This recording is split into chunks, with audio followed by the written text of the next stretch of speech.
Ladies and gentlemen,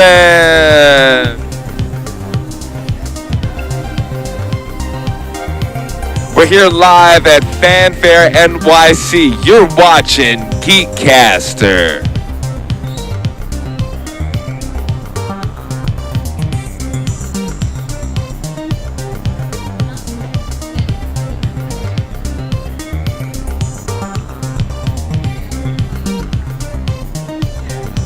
Hey, how you doing? I'm Michael 7 Michael. You're watching GEEKCASTER, and we're here live at FANFAIRE. And today we have with us the one and the only from Vex Comics. We have Charles Dixon, aka Sensei Vegan. That's it, baby. Coming at you. You know I'm going to get you. Little sleepy today. I'm telling you guys. Take that. Oh, man, we're here live at FANFAIRE. This is amazing, guys. And we got a special treat for you. We got Max. Hello, Mr. Max, man. You know I got to pass the mic. I got to pass the mic to Max and let you just spit a few lines, brother. Tell them about yourself, Max. Thank you. It's a pleasure to be here, and thank you for having me. Max Lerner from Retro Kingdom. Gotta excuse the voice. Coming back from a cold. We're here. But you're coming back, though. That's the good part. That's what's up. Yeah, I gotta come back for the convention. We weren't here last year, but we're very happy to be here this year. Yeah, the main deal with our shop, we're retro video game imports from Japan. Okay. Bringing real discounted carts, real fun throwback games to the public for very reasonable prices. Some games never even came out here. Some games are complicated ROMs that can't play if you download them. A lot of really interesting titles that you can get mixed up in. It's just a fun way for some people are like rekindling their youth. Some people are getting back into the sport. They never saw these games come out here before.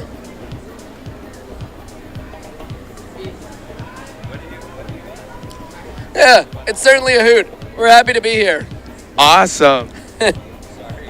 No worries. We're live, and it's all good. It's all about the people. It's all real. It's all real. It's all live. So, Yeah. I just gotta. Yeah. This is amazing. Look at that. And if you open this up real here, I just want people to know how. Look at that. We have our own section. I gotta get it in the. Let me set this up in. Look at the schematics. Wait, where are we? Okay. There you go. We have our own area. There you go. Woo! It probably shows up as backwards, but that's okay. You can catch me in booth 502 if you want. Yeah, there you go. Gotta. So Yeah. that's pretty cool. Yeah, so I brought one game I here. like retro games. I'm actually getting into. Do you know anyone that could refurbish a Atari 2600? Me, bring it tomorrow. What? We got the whole weekend. What? Atari 2600 goes for? I'm about to drop the mic. Boom! I'm speechless right now. Yeah, we'll do repairs, we'll do mods, we'll make it so you can play foreign games. What? We got loot crates with systems in them if you want them. You know what? And then you know what? I gotta put your link on the site or do something. We gotta do something. We'll talk about it. My hero. So how'd you get into this? That's what I want. No, please, pass the mic. It's hot. I got a Magnavox Odyssey that needs a little work, man. So now. What? You remember that, right? Yeah. Ladies and gentlemen, things are happening. It's moving. Things are happening right in front of your eyes. Cleaning, repairs, modding. Let me know. You wanted to play different regions of games? Where you guys located? Chelsea, we have a brick and mortar, 247 West 16th Street. Thursday through Sunday, we're there. You can hang out with me if you want. Look at that. I had to put this on there. Woo. This is where I'm at. This is what's happening. Give me a shout out. We'll cut some deals. All gamers need to go there now. There's no reason to go. How'd you get into this? A lot of things. I got a lot of buddies abroad. Oh, I'm sorry. Yeah. Got a lot of buddies abroad. When I've been out to Japan a number of times, and when I was originally there, I was just floored at how inexpensive games were. A lot of games I recognize in the States. That's why I brought this one, for example. Most people won't be so puzzled to see Chrono Trigger, even though it's backwards in the camera. This is a classic, timeless RPG for the Super Nintendo or Super Famicom in Japan. A box copy of this in English is about $250 easy, which is like ridiculous. Like, even if you're a super fan, like, that's not an accessible price. I got this one at the booth for $20. You could buy it loose for $9. Yeah. $250 for the American version. $250. $20. $20. Manual, box, everything. If you just want the game, it's $9. Wow. I can show you how to put a translation patch on it so you play it in English. Wow. A lot of the games don't even need translations. The platformers, you're just jumping and walking right. You don't even need to think about if they're Japanese or not. And they're pretty cool because they're variants too. You'll see it and it's like kind of different. Great pieces for your collection. Great things to have a lot of fun with. Kind of simpler times. Maybe the games weren't so complicated. It's not so mind-blowing. You don't have to worry about DLC. You don't have to worry. All the sequels have already been made. It's fun stuff. That's incredible. Please. And what we were talking about earlier, Max and I, is just retro gaming is so pure compared to the demos that they put out and call them games, the microtransactions. You buy a game for $65, and what is it? It's like quarter of the game. Yeah. You know what I mean? I'm down with the retro. And yeah. You know, the thing is, right? I mean, I know they're not making new games for these systems, but you walked away with so many games and can go and seek so many games. No. I don't like the fact that games are so expensive. True. And then, okay, let's say you get 10 games that you really like. And a lot of people I know don't even, on the average, own 10 games because it's so expensive. Wow. You know? And then, we did an upgrade. So now those 10 games that you fell in love with, you invested in, now you got to get the new version because it doesn't work with the old Yep. system. I don't want to name any names, but, you know, Activision. Xbox, PlayStation, upgrades. I love you, but come on, bruh. You know, and like, they should make it that every version can play anything in the past. That'd be nice. So you have to get the new stuff, but at least, you know, I think that would be fair. What do you guys? I would love that. I mean, in the meantime, we're selling games as cheap as $3, and I'll do you one better. There actually are some new games coming out for old systems. There are a lot of game developers that are programming games onto the old cartridges, and I can help you with that. If you're like in the makerspace or something, I can sell you junk carts. You can program your own files in there. You can open them up. You can reuse them. You can make art pieces out of them. Half the games for these systems didn't even come out here, so it's like really eye-opening to see the range of games and how affordable they are when you're willing to open your collection to what's out there abroad. Are you? Please. You know how much games are worth, right? Yeah. Okay. Yeah. Now, you know, the whole rumor It's my job. is that when they came out with E.T. Yeah. and they buried him, allegedly a lot of people buried a whole bunch of, is that true that really happened? 100% verified. That is a true story. They actually dug it up. Yeah. You can see in the video. They actually dug it. They found a spot and they dug it up in the desert and they found it. Yep. They found all them cartridges, plus other games too. And other games too. How much is the E.T. worth today? Because so many people threw it out because it was so not on point. My knowledge, to be fair, my knowledge of the price of English games, I should back up a bit. I'm not 100% on. It's still not worth much, though. Okay. Worst video game ever made. So. It's really unplayable. The problem with that game in a nutshell was E.T. would be walking around and he had to find some stuff in the desert, but every few seconds he would fall in a hole. It took like 20 minutes to get out of the hole of real time. Exactly. Where he just like stretched. Right. It was horrible. And this is someone, yeah. So that is... that's where we're at with that title. But you have no idea how much it's worth. I'm curious if it's worth anything. I don't think it's worth more than 10. Really? It's really not worth much, even if you pulled out a copy from the desert. Wow. Unfortunately. Unlike a lot of other bizarre games, that one really never shot up in value. What about Nintendo games? Oh, yeah.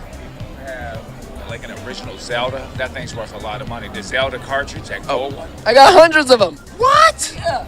A real cool one, I don't know if you're a real Nintendo fan, you remember stadium events? Oh, and by the way, he was saying Zelda. You were Zelda. asking about if the original Zelda. And you're saying that Just because it wasn't a mic, I just want to make Oh, sure. I'm sorry. No, I was asking about the original Zelda, and they were saying that the gold cartridge, I heard that was selling for thousands. Can you verify that or no? Loose, definitely not. Like a real minty box copy would be a good chunk, but like a gold card would be like 20. It's not bad. It's not bad for a Nintendo cartridge. Stadium events, though, that's if you're like a Nintendo collector, if you really want all the original Nintendo games, like you could get a copy of Stadium events for like $12,000. I could get you a box copy for 10 if you want the Japanese version. It's like stupid. Wow. If you want to play, yeah.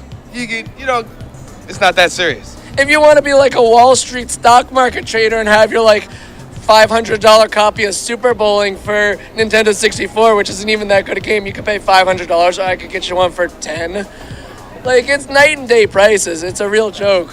Wow. Collectors in the U.S. are collecting. I mean, it's cool to collect the American cartridges, but it's usually not to play them. It's to, like, invest almost, which it shouldn't be. It should also, I mean, you can do that, but for people who want to play, they shouldn't be paying investor prices. I agree. Now, as far as like controllers and things like that, you guys handle all that. You fix them, or you can get brand new ones. How do you do that? Or you just nice. Okay. And the cool thing about controllers are universal. Japanese controller work on the American system, and half the controllers never came out here. A lot of the stuff is universal. A lot of Game Boy games are universal. A lot of these games, there's a number of ways to play them. Some people get nervous and like, oh my god, that's cool. It's Chrono Trigger, $20, but it's Japanese. I'm gonna play it. And it's like, well, you can buy a Game Gear or a Game Shark. Back in the day, region locks now, like I want to play a game on my Nintendo Switch from the Japanese store. I gotta like say I'm like in Japan, I gotta lie on my account, or you gotta do some weird region modding. Back in the day, before they had the software capacity to make region locks, they just put a piece of plastic in a different place. So the game just didn't fit in your system. So if you raise the cartridge up with like a Game Shark or Game Genie, it plays fine. Wow. Or you could swap the backs of them, the cartridge backs, and then it's the right shape. Or I can get you a system from abroad for like, $30, $40, and I can package it like a loot crate. Instead of wasting space with packing peanuts, we'll put a bunch of candy in there, we'll put action figures, we'll put some gacha capsules and stuff. There's like a lot of ways to get really cool stuff from abroad and not pay criminal prices. And it's really fun to do that. Dude, we gotta do a showdown at the shop. Woo! Come on down. Dude, I gotta snatch the mic. We need to do a show at the shop. I'm telling you, GEEKCASTER. Can we do that? Can we? Oh, yeah, What? Okay. Getting a loot crate?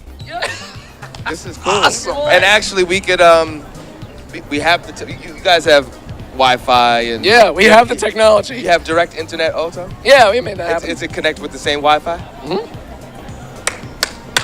It's on. Woo! I got some ideas. Please. It's on.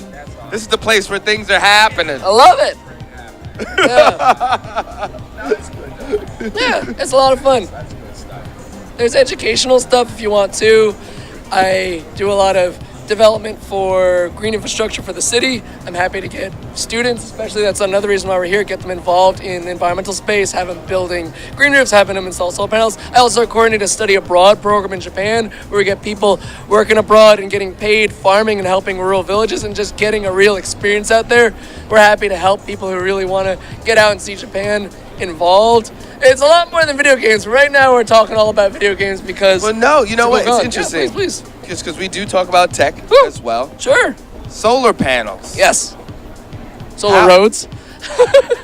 There's a lot of laws, and the electric companies want to snatch everything. How far can an individual go in use of solar panels without breaking any laws or, in their home? Like how much can you get off the grid? Full scope. I mean, you mean how much power can you get? Or Yeah. Completely off the grid without getting any, flack from the energy companies or being fined or something like that. you won't be fined. It's not illegal to get solar panels. It would be a function of how big your roof is and how good your solar panels are and how shaded you are. But yeah, that's definitely possible. Tons of people do that. Okay. And it's not even that expensive. Solar panels are getting really affordable. Okay. I run a team for the Parks Department that pilots emerging technologies. So we're doing like the nth degree. Like someone just invented a solar roadway. All right, let's get a couple and let's test it. Someone just invented this new wind turbine. All right, let's get one and test it. Let's see if it works. Let's teach the public if this technology is actually viable, because we don't have any monetary interest in it. We want to be there for the people to say, all right, here's some interesting ideas. We're not salespeople. We're learning with the public. We just installed one in a public place you can visit it too, and here's the data, and we'll tell you the straight shot, did it work or didn't, because we don't want to leave it up to chance that the market convinces you otherwise, that someone walks up to your house and say, here's a bunch of solar panels, just sign this contract and you're good. Like, we're not trying to put you in that situation. But solar is very viable and very cheap right now. So when people say, hey, you know what? Yeah. We'll set something up on your roof for free. Yep. And I know they're taking a lot of that energy and reselling it back. Yeah, I mean, all of it. You don't have to go that route. You could do it yourself. You don't have to. You have to work with, it depends on your building, if you own it or if you're renting, there's permitting and whatnot, but it's not impossible by any means. Gotcha. Yeah. I'd be happy to talk about that stuff too if you're interested. Dun dun dun dun dun dun dun dun dun dun dun dun. Max. I'm gonna start calling him Maximilian because he's got my mind thinking of a million things. Thank you. Do you now dealing with the whole solar? You deal with wind as well? Solar, wind. Nice. And what about as far as EV tech with cars and things like that? You guys deal with that or does? We have hundreds. What? Yeah. Yeah, we definitely got to do. In the city. Awesome. We definitely got to have another sit down with Max. Yeah. Love it. Yeah, man. Wow. Almost got me speechless. How often does that happen, folks? No comments. Leave no comments about that right there. I'm excited about being here. Me too. What do you think, and this is a question for both of you, and I don't mean this in the future, the future of video games, because obviously it's only growing, but besides just growing and making more money, what do you think the future of video games is going to look like in the next 5 years? As far as production, stories, just maybe different types of systems. What do you think the future is? I mean, I think to start off positive, I think systems are only getting cooler and better and more interesting and more interactive, and with VR and with greater storage capacity and higher intensity graphics and really, really high production values. So I don't have any concerns about systems. In terms of games, this is what we were talking about before, it's definitely moving more and more and more towards DLC-only games. Like, even just right now, you go to a game store, if you remember a couple years back, there were definitely more printed copies of games than there were now. It stinks. I mean, there was a chance a bunch of years back when gamers were saying, all right, what do I want? Do I want the physical copy or do I want the digital copy? And we just, as an industry, said, all right, the digital copy is going to cost exactly the same amount as the physical copy. And we consciously consented to say, all right, that's going to be what's up. And now, because it costs them a lot less to print out a digital copy than a physical copy, and you can't resell that digital copy, or if you can, you resell it for a tenth of what it's worth if someone believes that you're actually giving them the download. It's a shame, and so companies are going to stop printing games because they kind of got us in this lock, and it wastes your hard drive space and you can't resell it, and maybe the system goes down, or maybe you didn't pay for your live pass and now you can't play your games.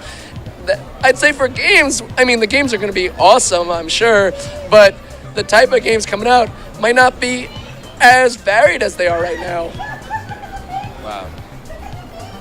Keeping it real. No, you're keeping it real, and I agree with you 100%. Someone's looking at the baby. I heard that in the mic. This is the baby. It's what's happening over there? Yeah, I agree with Max 100% as far as gaming. DLC. All right, let me just kind of go back. I like the physical games. Me personally, I want the disc. I want to pop it in my system. Number one, like you said, if you don't have internet, you can't play. If you have everything is downloaded electronically, that's something that I don't like. I feel gaming companies right now have gotten greedy. I think gaming companies right now are basically microtransactions gamers out the wazoo. It's ridiculous. Think about it. You can buy a game. You can buy the regular version, $65. There's another version for $120, as high as $200, and you're only getting a piece of the game. Everyone knows about the whole loot box situation, that whole thing where people were basically paying real currency for in-game items. It gets to the point now you're paying for camos on, like if you're playing a shooter game, camos on guns, aiming reticles and all this stuff. They're making you pay for all this stuff. That stuff was all free in video games years ago. Now they're making you pay for every little thing. So I know guys, you can see the videos all over the internet where they would play, let's say, Call of Duty. I'm a Call of Duty nut. But guys are paying thousands of dollars to get the weapons in games, and even after paying thousands of dollars, you still wouldn't even have it all. You understand what I mean? So I think greed is definitely ruining the market. I think they need to go back to the basics, give gamers great games, give them what they want for their money, or if you're paying for a game, you should get the whole game and not just the demo. A broken demo. We already talked about that too. The QT, the quality control is awful. It's awful, yeah. And the market's crashing in not a complete crash, but you see Bungie, they separated from Activision, and there's a real grip hold right now for them to kind of settle everything down and get back to what made gaming great, and that's giving people great content and taking care of your gamers. Because without the gamers, there is no industry. I mean, y'all caught all the drama with the recent Fallout, right? That was ridiculous. People are pre-ordering, their pre-orders didn't come as advertised. The game came out half released. To apologize for that, they gave them like an insignificant amount of in-game currency to apologize for the game being broken. Like a couple of years back, I'm playing Fallout 3, I'm playing Fallout New Vegas. Those are incredibly polished games. I would have never in my wildest dreams think that they released a rough cut game. You saw that one, right? Yeah, that's insane. You pre-order? Yeah. Black Ops is falling. COD Black Ops 4 was following the same thing. Game comes out, it's buggy, it's glitchy. And the thing is, we're going to fix it. Yeah, you fix it 6-7 months down the road when your whole audience for the game falls off. It's ridiculous. But I do give kudos to Respawn Entertainment. You play Apex Legends? No, I haven't. Free to play. Wow. Awesome game. Of course, you have to pay for some things, but it's a free-to-play game. You can earn everything in-game, and they laid it out. You hear that? Activision, free to play. They're looking out for the gamers. They're actually making updates. The game's not even 2 weeks old yet, and it plays phenomenal overall. But they did it right, and kudos to Respawn Entertainment. Apex Legends crossed all platforms, PC, Xbox, and PS4. If you haven't played it, I would definitely recommend playing Apex Legends. It's interesting. It's going the way of the music industry. Because even when people had contracts, when they started going from the digital, from the CDs, they still have the price tag and percentages that the artist would have to pay back because of the physical copy. So in other words, anytime they made cassettes, even going further back with records, okay, we sold this amount, but you know what? We had to manufacture, so there's this manufacturing fee. Well, now with the downloads, there's no reason for that. So what you're talking about is like the same thing with video games. Well, there's no manufacturing if people are just downloading. So you're right. The price should go down tremendously. You would think. But because we agreed to say, physical, digital, whatever, it's convenient. I just press this button and I don't have to go to GameStop or wherever to buy it. Wow. We've inadvertently agreed that they cost the same, which is real rough. It was not a good choice for us to do it as a group, as an industry. Wow. Another thing that sort of drives me crazy with the whole digital and the whole physical, we're gamers. I love the midnight releases. You know what I mean? You go down, you run into other gamers. It was like an event. Now it's just like, automatically download. It's just taking that whole physical, just the fun out of it, man. It's convenient, but sometimes the most convenient is not the best thing. You know what I mean? It's taking the culture out of gaming, I feel. You have a booth here today, right? I do. 502. What is your booth number? 502. 502. Woo. So, we're streaming live. We're going to be talking a little bit, but I want people to know you can come to. In fact, if you hurry up and get here now, please, you will see us right here because we are live. That's true. So, no, definitely want to check that out. Now, what other things do you guys sell? We got a lot. Similar to the games, like, gacha capsules. Like, you have the gumball machines here that you have at the grocery store. Yeah. But the ones in Japan are a million times more awesome. Like, every video game, every cartoon, every show has, like, a capsule with keychains, with action figures and stuff. Wow. But they don't exist here. You can't find them. I know one gacha machine that's hidden in the basement of Elizabeth Center in Chinatown. It's very expensive to use. And you see companies selling those toys online for like 10 times as much as they should be. So we bring those over here. We bring snacks. We bring toys. You guys got the whole. You guys have that whole culture right down at your store. And what's the name of the store? Retro Kingdom. Retro Kingdom. Yeah. Boom. Which camera are we at? There you go. Bang. Retro Kingdom. Thank you. We're also, please, I brought it for you. We have partners who are primarily the online component of our store, Tozai Exports. So they're just like us, all about getting people carts for reasonable prices from abroad, helping them, being reasonable. You can talk to me, you can talk to them. We can knock some bucks off stuff on eBay if you're interested. We can get it shipped to the US. You can have faith that the stuff's gonna work. You can come to me, whether it's something you bought from me Wait a or minute. you got in your basement. People buy stuff from you. It's gonna work. It's gonna work, I promise. What? You come to the store, I'll do whatever you need me to do to it. We've tested all our stuff, we've cleaned all our stuff, we've opened the carts, we polished it, we play tested. You bring your stuff out from your basements. I'll do my best to get it working too. We're here to help. We're here to get people playing. Wait a minute. This I know. is. It's getting realer by the moment. Wait a minute. So if I wanted to get, I'm gonna hold up. Pause. He said he's gonna do his best. He's not just gonna whatever. I'm gonna do my quality. Quality. He's talking about quality there. I just want to point that out. Thank you. So if I wanted to get, let's say, an original Genesis system, No problem. you can get that in great. So I don't have to waste my money on a little, like the minis coming out to the new. Because I just bought once the Atari kind of, I bought one of those retro things and it has like 8 games on them. But It's not the same, dude. it's not the same. It's not the same. So I know where to go. I got Pac-Man. I want to play, You know the saddest part?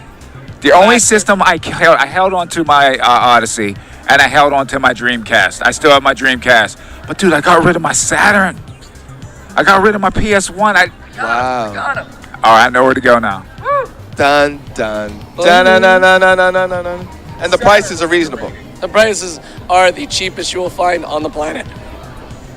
We beat eBay prices. You're definitely beating any brick and mortar store in New York City. Don't be fooled. There aren't a lot of them, but there are a few stores in New York City. I'm not gonna name names, but they do sell imports. But they're insanely expensive. They're not really stores. They're museums that if you are a wealthy entrepreneur, you might be able to take something off the shelf and look at it and consider if you can put it in your mansion.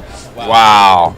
And I will say this, Sega Saturn was one of the most underrated systems, Sega Saturn. And those things were built like tanks. And Tanks. you never get half the games. I'm telling you. Yeah, they didn't come over here. The Super Nintendo, for example, the catalog of games in the US is about 700 games. In Japan, it's over 1,400.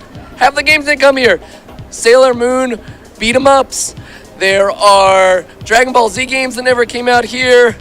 There are a lot of the Fire Emblem games never came out here. A lot of system series that a lot of core titles, they just didn't all come out here. And there are fans that are dedicated enough that have translated the RPGs and of the mix that you would want the text for. So you can totally play them if you're interested. You can play them on the real hardware and you can have a lot of fun. And it's not just like life or death decision. I get a lot of people saying, I'm real thrifty, I'm real budget, I can only afford to download games. For one that's a little bit risky because there are copyright things. I ain't trying to hate if you're doing that, you do that. But also these games are like $3, $4, $5. Oh, man. And it's fun. And then you can also flip them. You can't sell your ROM file. Your illegal ROM files aren't worth anything. If you buy a game for $5 and you want to sell it to your bud for $4 when you're done, you could do that.